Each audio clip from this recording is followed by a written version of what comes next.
할렐루야. 오늘은 족보를 살펴보면서 심판 가운데 구원을 꽃피우시는 하나님이라는 주제를 한번 우리가 찾아보려고 합니다.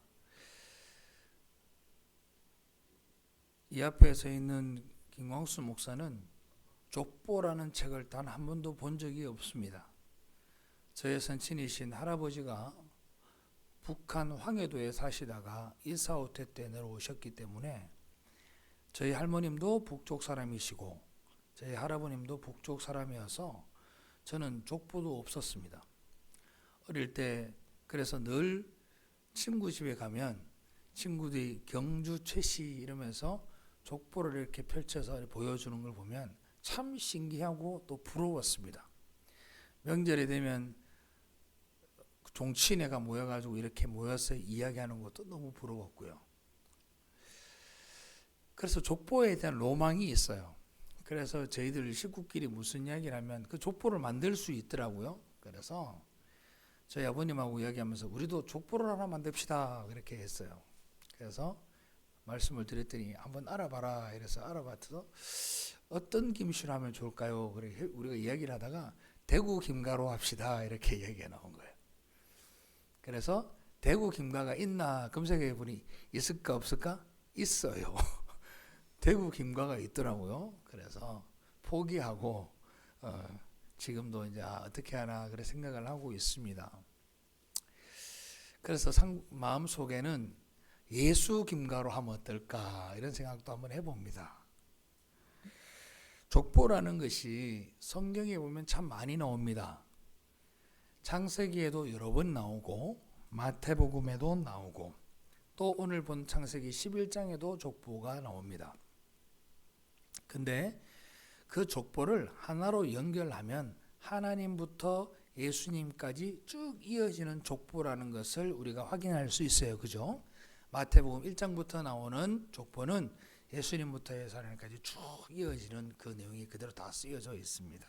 그런데 이 예수 그리스도라는 이 이름 아래에 속해져 있는 사람, 예수님 이후에는 족보가 없어요. 그죠? 그죠? 예수님 이후에는 족보가 없어요. 왜 그러냐? 저희들처럼 예수를 믿는 모든 사람들은 예수 안에 들어가 있는 포함된 하나님의 백성들이기 때문입니다. 할렐루야. 그게 우리가 받은 은혜들이에요. 그래서 성경의 족보들은 다른 말로 구속사 속에서 하나님께서 당신의 백성들의 탄생을 어떻게 계획하시고 완성시켜 나가는 것인지에 대해서 자세하게 살펴볼 수 있는 역대기라고 볼 수 있습니다. 그런데 오늘 본문 11장 10절을 한번 보십시오. 11장 10절에 보면 셈의 족보는 이러하니라 라고 되어 있습니다. 이 이러하니라 라는 단어가 히브리어로 톨레도트라는 단어인데 이 단어의 뜻은 대략적으로 라는 뜻도 있고 계보도라는 뜻도 있고 요점이라는 뜻도 있습니다. 즉 바꾸어 얘기하면 하나님께서 하나님의 뜻을 이루기 위해서 특별한 목적을 가지고 만들어 놓은 족보가 이러하다라는 요약을 우리에게 말하고 있는 겁니다. 이 톨레도트라는 단어가 가장 처음 사용된 것이 어디냐 하면 창세기 2장 4절입니다. 2장 4절 우리가 같이 한번 읽어볼까요? 시작. 이것이 천지가 창조될 때에 하늘과 땅의 내력이니 여호와 하나님이 땅과 하늘을 만드시던 날에. 아멘.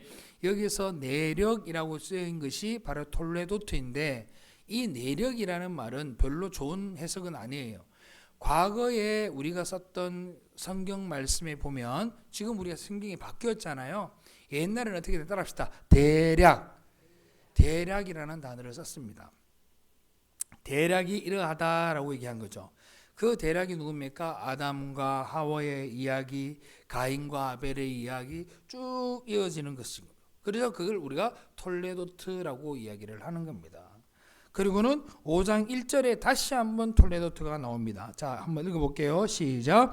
이것은 아담의 계보를 적은 책이니라. 하나님이 사람을 창조하실 때에 하나님의 모양으로 지으시되. 아멘.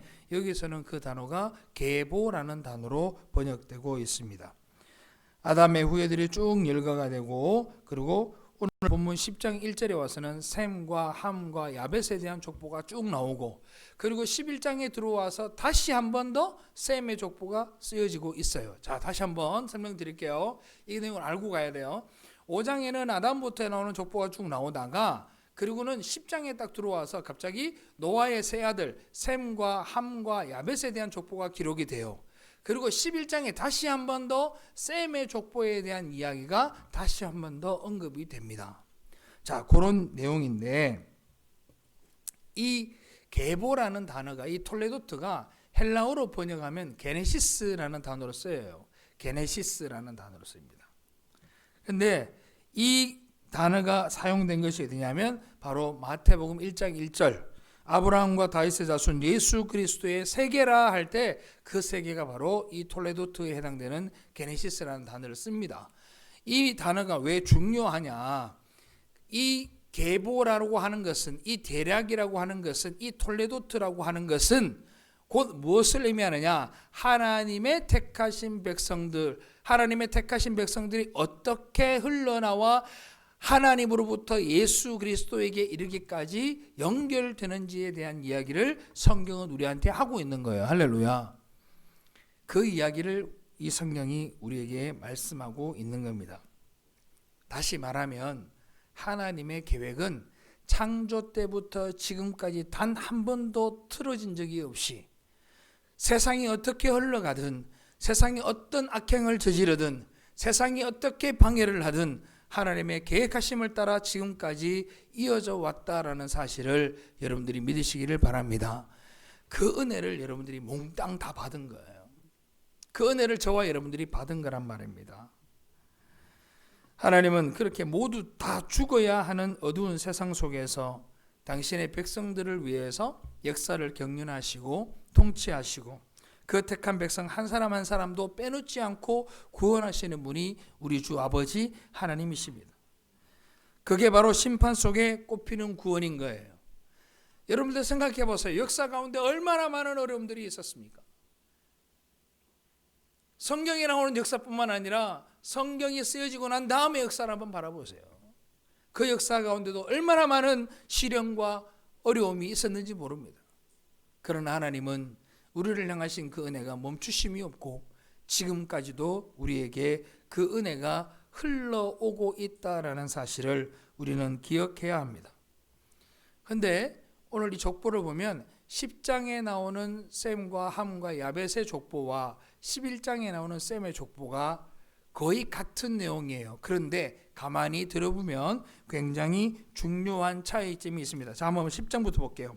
10장 25절 볼게요. 25절부터 31절까지를 제가 읽겠습니다.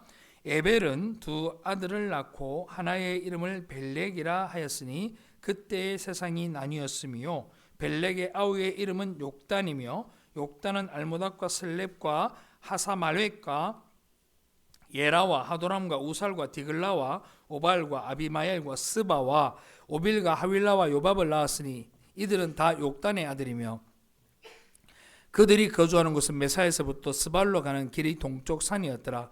이들은 셈의 자손이니 그 족속과 언어와 지방과 나라대로였더라. 아멘. 셈에 대한 족보가 이렇게 나옵니다. 그리고 바로 이어지는 사건이 뭐죠? 바로 바벨탑 사건이 있었던 거예요. 따라서 에벨의 아들인 벨렉과 욕단에 대해 이후에 바벨탑 사건이 일어났다는 것을 우리가 알 수 있습니다. 25절을 보면 뭐라고 되어 있냐면 아라박사스는 셀라를 낳고 셀라는 에벨을 낳았다 이렇게 이야기합니다. 그리고 에벨은 두 아들을 낳고 하나 이름은 벨렉이라 했는데 그 벨렉 때의 세상이 나뉘어졌다라고 이야기를 하는 거죠. 그리고 25절에 세상이라고 번역된 이 세상은 우리가 하아레츠 하샤마임 할 때 하늘과 땅이라고 할 때 그 땅을 이야기하는 에레츠라는 단어를 사용했어요. 이걸 그래 지극하면 어떻게 되느냐? 말만 나누어진 게 아니에요. 잘 들어보세요. 말만 나누어진 게 아니라 땅도 그때 나누어졌다라는 것을 성경은 우리에게 이야기합니다. 이 에레츠가 세상이 나누어졌다라는 것이 그냥 세상이 나누어졌는 게 아니에요. 땅이 나누어졌다고, 땅이. 그래서 여러분들 5대양 6대주를 조립하면 다 한 덩어리가 된다 안 된다? 한 덩어리가 된다. 그게 성경이 기록되어져 있는 겁니다. 하아레츠가 나눠졌어요. 땅이 나누어졌다고요.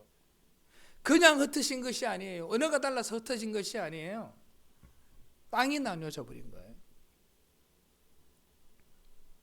하나님은 자기들끼리 연합해서 하나님께 닿아서 자기들이 모든 것을 보호하고 자기 모든 것을 다스리는 주인이 되려고 했던 그들을 말만 혼잡하게 하신 것이 아니라 땅을 쪼개시고 그들도 나누어 버리신 역사를 하나님이 행하셨던 겁니다. 이 벨렉이라는 사람이 누구냐? 노아의 아들인 셈의 4대손입니다. 셈. 그러니까 노아의 5대손이죠. 그 말은 노아의 홍수가 끝난 뒤에 불과 100여 년 뒤에 인간들이 바벨탑을 쌓았다라는 이야기입니다. 몇 년 뒤에요? 100년 뒤에. 뭐가 있은 다음에? 노아의 홍수가 있은 다음에 100년 뒤에 뭘 했다고요? 바벨탑을 쌓았다고요. 이 말인즉슨 노아가 홍수가 끝나고 난 다음에 500년을 더 살았습니다. 이해되세요? 그리고 셈이 100세의 아들을 낳았어요. 그러니까 즉 바꾸어서 정리하면 어떤 일이 벌어지느냐? 노아와 셈과 함과 야벳과 그 홍수를 경험한 자손들이 그때에 바벨탑을 지을 때 살고 있었다 없었다? 살고 있었다. 하나님의 놀라운 심판으로 인해서 온 세상이 멸망당하는 것을 보았던 그 사람들이 바벨탑을 쌓고 있을 당시 살아 있었다라는 말입니다. 여러분들 이 사실을 여러분들이 알면 얼마나 통탄스럽습니까? 세상이 그렇게 악해요. 불과 100년 전에 하나님이 세상을 심판하시고 모든 세상에 있는 것들을 다 죽이시고 노아의 한 가족을 통해서 민족을 이루게 하셨는데 그 노아의 민족이 100년 만에 바벨탑을 쌓는 거예요. 그 세월이 긴 세월입니까? 노아가 산 세월이 500년을 더 살았는데 세상은 그렇게 하나님을 멸시합니다. 하나님이 없어도 된다고 생각합니다. 어쩌면 이 자리에 계신 저와 여러분도 하나님을 멸시하는 사람일 수 있습니다. 하나님이 없는 것처럼 사는 겁니다. 하나님이 지금까지 은혜를 주셨음에도 어떤 환난 가운데 나를 구원해 주신지 알면도 불구하고 불과 몇 년 만에 아니면 며칠 만에 아니면 몇 달 만에 우리는 하나님을 멸시해버려요. 그리고는 바벨탑을 쌓는 거예요.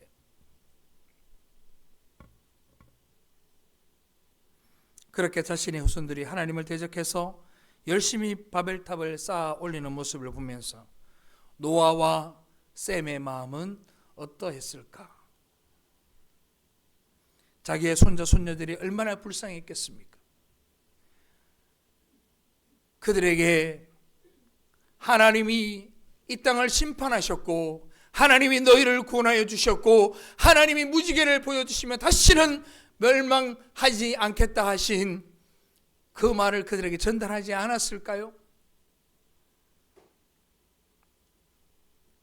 수없이 많은 사람들에게 수없이 많은 자손들에게 이야기를 했겠죠. 얘들아 하나님이 우리를 지금까지 있게 하신 거야. 얘들아 하나님이 우리를 구원하여 주신 거야. 얘들아 하나님이 나의 모든 죄를 용서하여 주셨고 하나님이 나를 여기로 인도하셨단다. 수천 수만 번을 이야기하였을 거예요. 그런데 그들은 여전히 바벨탑 짓기를 포기하지 않고 끝까지 바벨탑을 지었던 겁니다. 비단 이스라엘 민족만 그렇지 않습니다. 이 대한민국을 한번 바라보세요. 이 작금의 대한민국을 한번 바라보세요. 불과 100년 전에 반상의 법도가 있어서 남녀차별, 지위차별이 다 있어서 우리는 함부로 누군가의 얼굴을 들지도 못했고 가까이 가지도 못했던 인생 속에 살았고 일제 식민지 치하를 겪었고 6.25 동란을 겪었던 사람들이 아직도 두 눈 시퍼렇게 떨고 이야기를 합니다. 여러분, 이 한국은 하나님이 세운 나라예요. 국회를 하면서 기도로 세운 나라예요. 그렇게 이야기를 합니다. 그들이 아무리 이야기를 해도 사람들은 귓등으로 듣습니다. 그리고 지금도 바벨탑을 쌓아나가고 있어요. 사랑하는 성도 여러분, 하나님의 복음이 이 땅에 처음 들어왔을 때 우리가 어떠했는지를 생각해 보아야 합니다. 그뿐만이 아닙니다. 작금의 한국교회를 한번 바라보세요. 이 한국교회가 처음에 들어와 얼마나 박해를 받고 어려움을 당했습니까? 그런데 이제는 누구나 다 예배드릴 수 있고, 어느 누구나 하나님 앞에 찬송할 수 있고, 어느 누구나 성경책을 집에 한두 권씩은 다 가지고 있는 세상이 되었음에도 불구하고 우리는 그 하나님의 말씀을 귀히 여기지 아니하고 살아갑니다.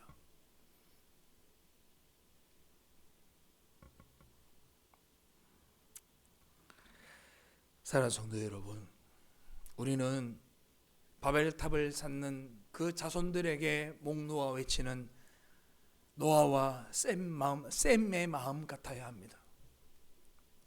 얘들아, 하나님이 살아계신다. 얘들아, 하나님이 우리를 구원하여 주시는 거야. 하나님은 지금도 일하고 계시고 영원토록 일하고 계시니 그 하나님을 붙들고 살아라. 여러분들이 목 놓아 외쳐야 될 이유가 바로 거기에 있는 겁니다.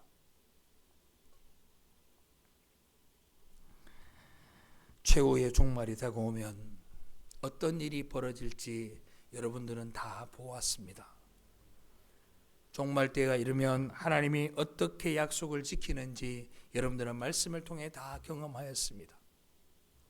그때에는 하늘이 떠다가고 체질이 뜨거운 불에 다 녹아버리고 우리의 목전에서 세상은 다 녹아져 사라져 버리고 말 겁니다.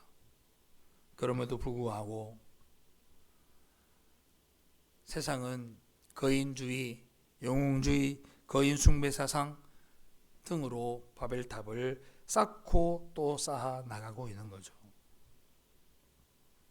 여기서 중요한 것은 뭐냐?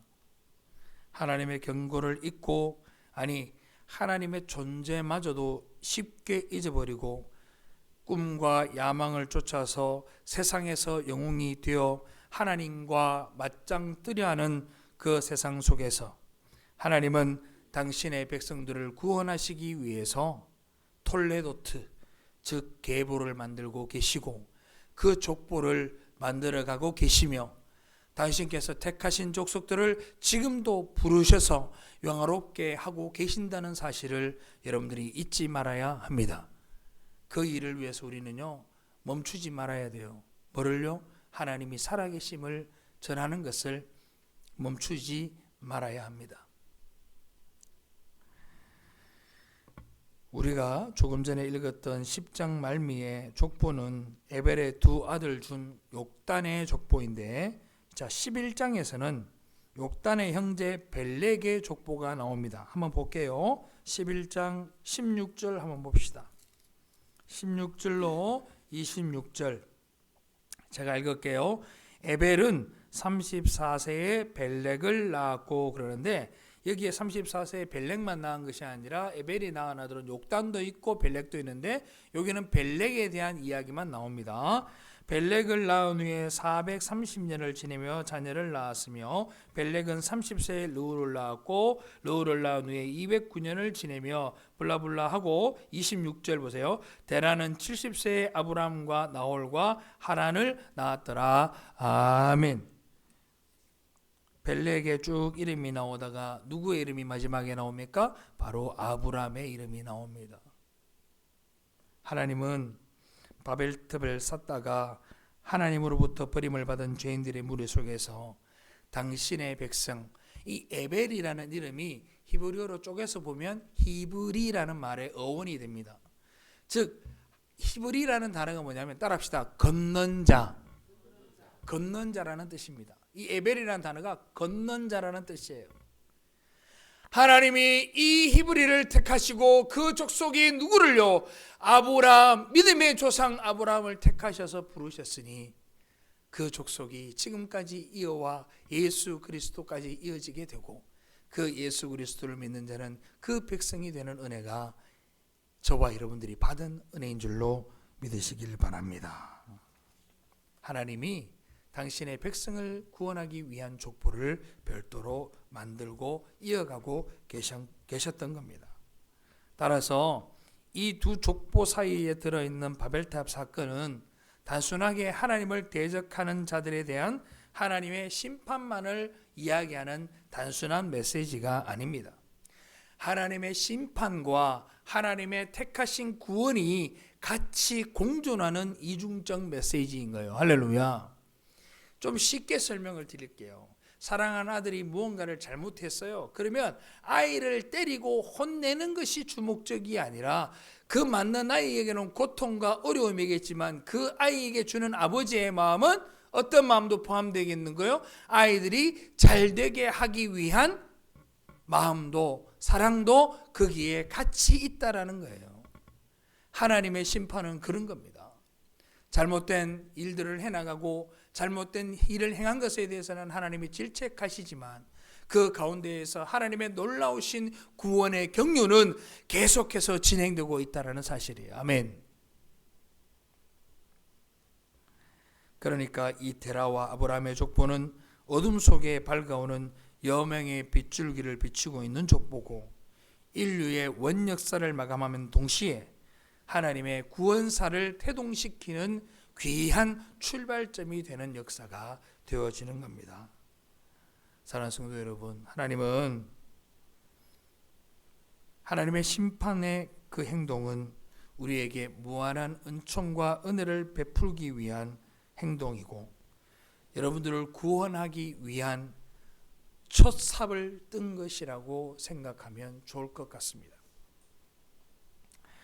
노아의 홍수 사건에서도 하나님은 세상의 모든 쓰레기를 청소하시는 심판 속에서 당신의 백성들을 위한 구원의 의지를 노아의 방주에 담으시고 그 노아의 8 식구를 선택하여 주심을 통해 당신께서 어떻게 당신의 택하신 민족들을 구원하시는지에 대한 이야기를 노아의 방주의 사건을 통해서 우리에게 알려주고 있는 거예요. 마찬가지로 바벨탑 사건을 통해서 사람들의 말을 다 찢어 놓으시고 그 땅을 다 찢어서 흩어지게 하시는 가운데에 그 가운데에 아브라함이라는 족속을 건지시고 그 아브라함을 뭐라 그래요? 믿음의 조상이라 그러잖아요. 그리고 그들을 통해서 믿는 것이 무엇인지를 하나님을 믿고 살아가는 것이 무엇인지를 우리의 구원이 우리의 손에 달려있지 않고 하나님의 은혜에 국한되어 있다는 것을 우리에게 말씀해 주는 귀한 역사가 바로 바벨탑 사건 뒤에 나오는 이 족보 가운데에서 우리가 발견할 수 있는 역사입니다. 아멘.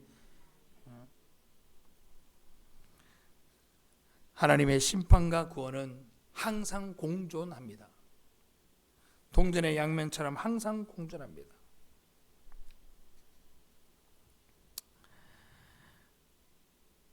그래서 우리 성도들은 불이 쏟아지는 최후의 심판을 불 자체만 보더라면 두려워할 수 있지만 그 심판 뒤에 오는 하나님의 구원이 우리에게 있기에 우리는 하나님의 심판을 두려워하지 않을 수 있는 거예요. 할렐루야. 성경은 그렇게 더러운 쓰레기들과 어두움들의 청소가 되고 하나님의 새 창조가 완성이 되는 최후인 그림을 크고 작은 모양으로 성경을 통해 여러 곳에 기록하고 있는 겁니다. 바벨탑 사건도 그 최후의 심판의 모형으로 우리에게 나타나는 겁니다. 모든 사람이 다 심판을 받는 그곳에서 아브라함이라는 사람을 택하신 것, 야, 얼마나 놀랍습니까? 세상 가운데도 지금도 마찬가지입니다. 지금 세상의 모든 사람은 하나님을 멸시하고 예수 그리스도를 믿지 아니하고 예수 그리스도를 인정하지 아니하고 살아가지만 그 많은 사람들 가운데 우리가 예수를 믿고 살아가니 그 믿음이 주님께로부터 온 것인 줄로 믿으면 아멘. 하나님이 여러분들한테 믿음을 주신 거잖아요. 그 믿음 때문에 우리가 구원받은 거고요. 하나님은 그렇게 우리를 심판하시고 구원하시는데 직접적 개입을 하시는 거예요. 자, 한번 봅시다. 창세기 11장 5절 다 같이 한번 읽어봅시다. 시작. 여호와께서 사람들이 건설하는 그 성읍과 탑을 보려고 내려오셨더라. 아멘. 하나님께서 하늘에 닿으려는 인간들의 그 노력을 보고 내려오셔서 그들의 잘못된 것을 보시고 그들을 심판하게 됩니다. 그 노력이 얼마나 허망한 것인지를 우리에게 알게 하려는 것인 거죠. 인간들의 힘으로 도저히 정복될 수 없는 높은 곳에 계시는 분이라는 것을 그들에게 알게 하시고, 그리고 하나님은 아래로 강림하셔서 하나님이 어떤 분이신지를 우리에게 직접적으로 나타내 보이셨던 겁니다. 여기에 한번 따라해 보시겠습니까? 강림이라는 단어가 굉장히 중요합니다. 하나님이 내려오셨다. 그래서 찬송 중에 강림이라 나오는 찬송이 있어요. 주 예수의 강림이 가까우니. 하나님의 강림은 심판의 날을 의미합니다. 하나님의 강림은 심판의 날을 의미함과 동시에 구원의 날을 의미합니다. 그래서 그 심판의 날을 히브리어로 하욤이라고 합니다. 욤이라는 단어가 그 날이라는 뜻입니다. 날. 성경에서 말하는 정관사 하라는 단어와 데이라는 욤, 이것은 그 날을 의미하는데, 그 날이 의미하는 바가 뭐냐면 바로 빛을 의미합니다. 하나님이 임재하실 때는 빛으로 오시는데 그 빛은 불을 의미하는 것이고 모든 것을 태우고 남음이 없는 겁니다. 그래서 성경에 보면 그 날을 기쁨의 날로 표현하는 것이 아니라 구약 성경 대부분의 그 하욤이라는 단어는 심판의 날로 표현하고 있습니다. 그 날을 히브리서 기자는 어떻게 기록을 하고 있느냐? 히브리서 12장 19절로 21절 한번 읽어봅시다. 다 같이 시작. 나팔 소리와 말하는 소리가 있는 곳에 이른 것이 아니라 그 소리를 듣는 자들은 더 말씀하지 아니하시기를 구하였으니 이는 짐승이라도 그 산에 들어가면 돌로 침을 당하리라 하신 명령을 그들이 견디지 못함이라. 그 보이는 바가 이렇듯 무섭기로 모세도 이르되 내가 심히 두렵고 떨린다 하였느니라. 아멘. 하나님의 강림은 이토록 두렵고 떨리는 거예요. 더러운 것을 심판하고 소멸하시고 새로운 창조를 완성하시는 심판과 구원의 강림, 그 날이 바로 하나님이 임하시는 날입니다. 역사와 성경은 하나님의 강림으로 더러운 쓰레기들이 완전히 청소가 되고 새로운 창조가 되는 그날을 향해 열심히 달려가고 있습니다. 이렇게 그날의 성령이신 하나님께서 혼돈과 공허와 흑암 속에서 빛을 창조하심으로 그 날을 창조하셨다는 것은 하나님은 최후의 심판인 혼돈과 공허와 흑암을 빛으로 심판하고 빛이 가득한 새하늘과 새 땅을 창조하시고 완성한다는 이야기가 창세기 1장에도 나오는 거예요. 아멘. 아멘입니까? 혼돈이라는 단어가 헬라어로 카오스입니다. 카오스. 혼돈하다. 땅이 공허하고 혼돈하다 그랬어요. 그 혼돈이 언제요? 빛이 임함이니까. 아멘. 빛이 있으라 하심에 빛이 있었고 그러잖아요. 그리고 만드신 것이 뭐예요? 인간을 만드시고 에덴 동산을 만드시고 인간을 만드시고 하신 거예요. 그것이 창세기의 시작이었고 그것이 바로 요한계시록의 완성입니다. 그럼 우리는 이제 알게 됐죠. 이 세상이 지금 혼돈 가운데 있다면 주님이 오시는 그 날이 되면 어떤 일이 벌어진다고요? 빛이 임한다고요. 빛이 그냥 이런 등빛처럼 이런 것이 올까요? 아닙니다. 성령의 강림이 임하는 거예요. 아멘. 성령이 강림하는 거예요. 그 장면을 우리가 어디에서 볼 수 있습니까? 사도행전 2장에 보세요. 하나님께서 120문도가 기도할 때 각 나라에 있는 방언으로 다 기도할 때 그 각 사람의 머리에 성령의 불이 있었다 그랬어요. 할렐루야. 그 성령의 불이 하나님의 임재를 뜻하는 것이고 그 임재의 모습이 하나님이 임할 때에 우리에게 부어진다라는 사실을 여러분들이 잊지 마시기를 바랍니다. 하나님을 멸시하지 마세요.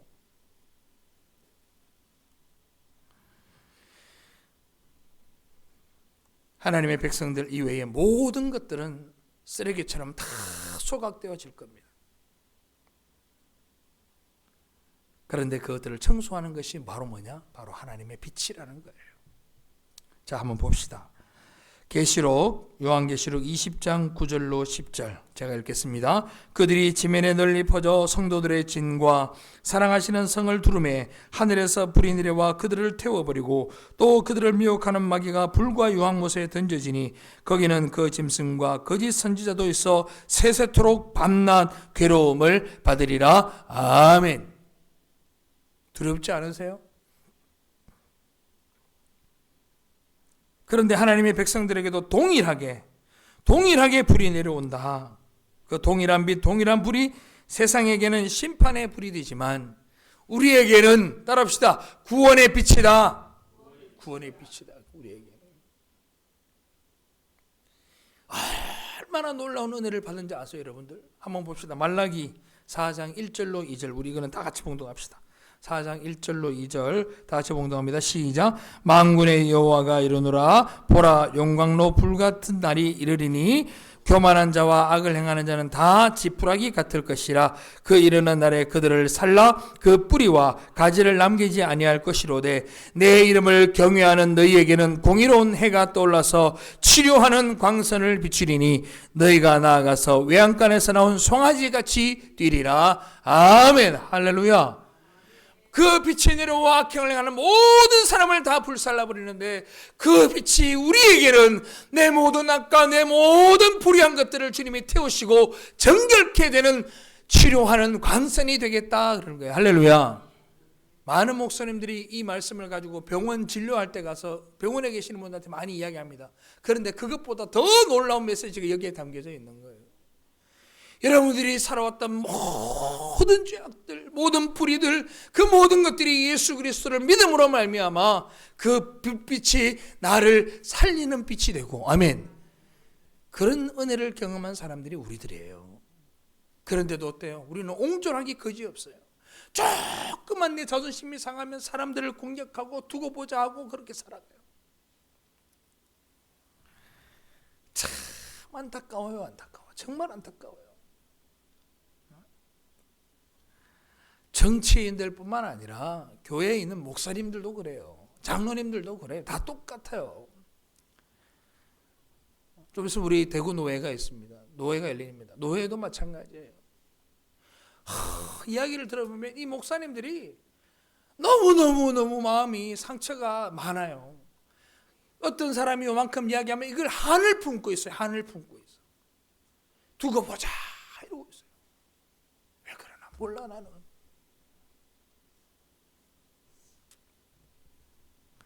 사랑하는 성도 여러분,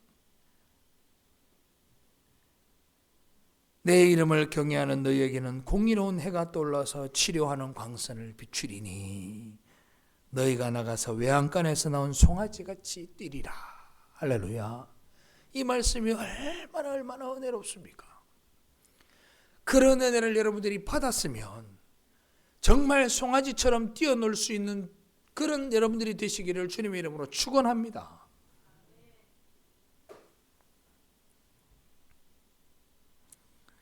그 불이 바로 무슨 불이냐? 성령의 불입니다. 성령의 불. 모든 것을 다 태우시는 불. 성령의 불은 하나님의 백성들에게는 은혜의 불이고 완성의 불이고 치료의 불로 오는 겁니다. 그 불이 영원히 당신의 백성들에게는 은혜와 사랑의 빛으로 비추게 되는데 그것이 어디다? 바로 하나님 나라가 되는 거다. 아멘. 그래서 요한계시록에서 뭐라고 이야기합니까? 요한계시록 22장 5절 말씀. 다시 밤이 없겠고 등불과 햇빛이 있을 때 없으니 이는 주 하나님이 그들에게 비치심이라. 그들이 세세토록 왕노릇 하리로다. 아멘. 우리가 머물 곳은 바로 이런 곳이에요. 아멘.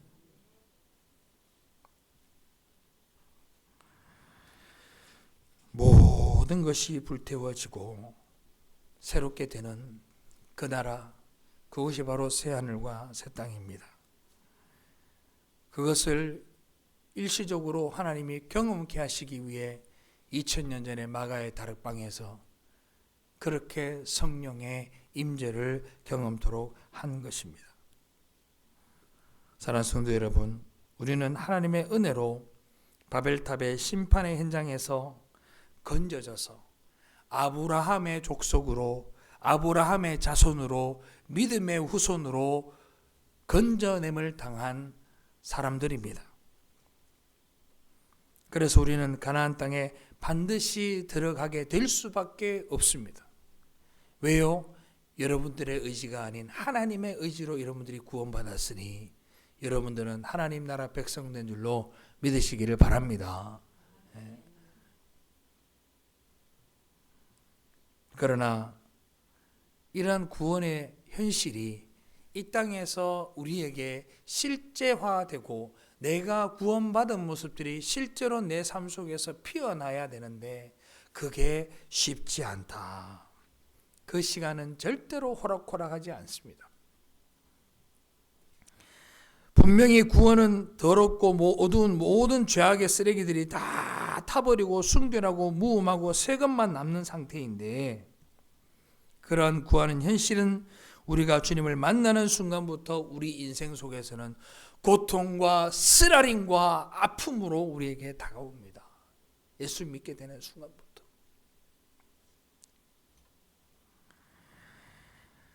참 고통스러워요.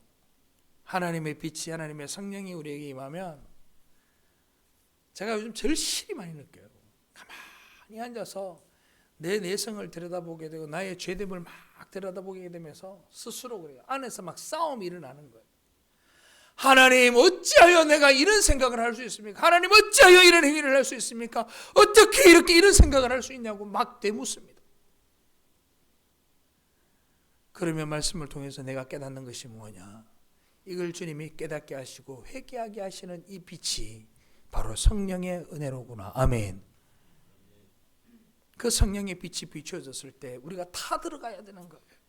타 들어가면 아파요, 안 아파요? 아파요. 쓰라려요. 고통스러워요. 여러분들 레이저 치료라는 거 받아보신 적 없으시죠?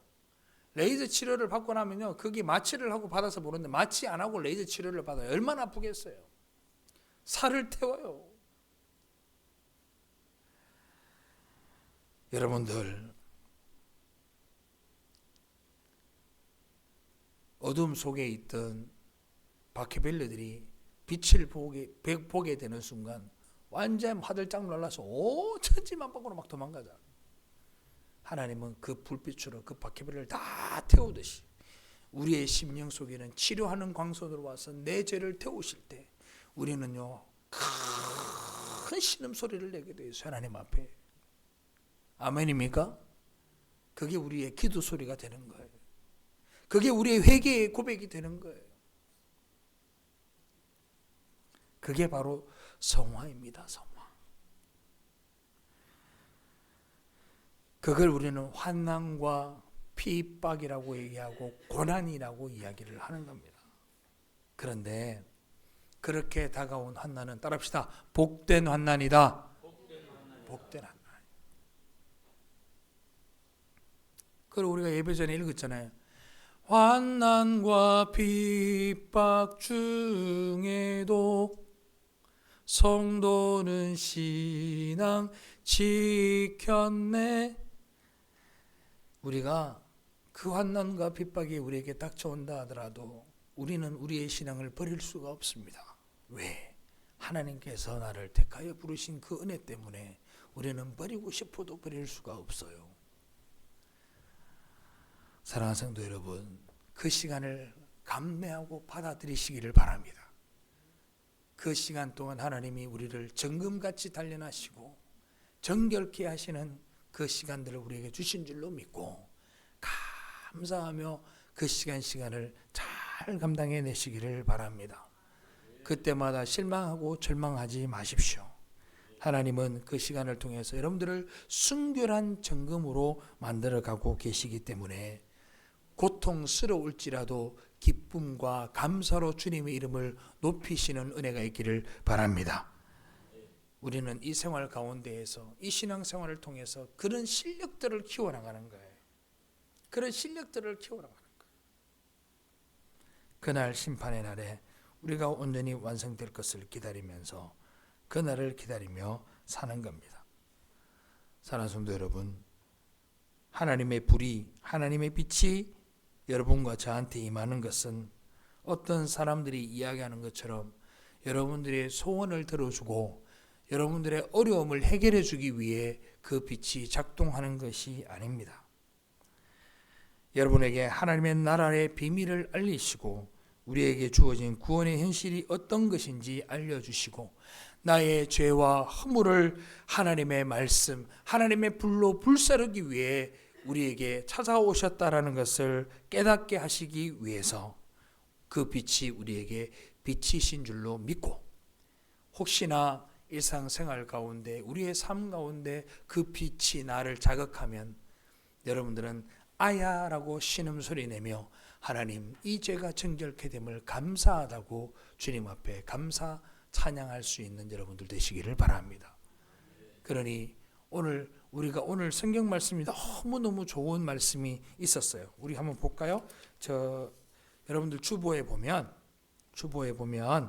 오늘 교동문 한번 보세요. 교동문 어디를 보시냐 하면 이렇게 해드림이 있습니다. 밑에서 세 번째 보면 이렇게 있어요. 밤마다 내 양심이 나를 교훈하도다. 아멘.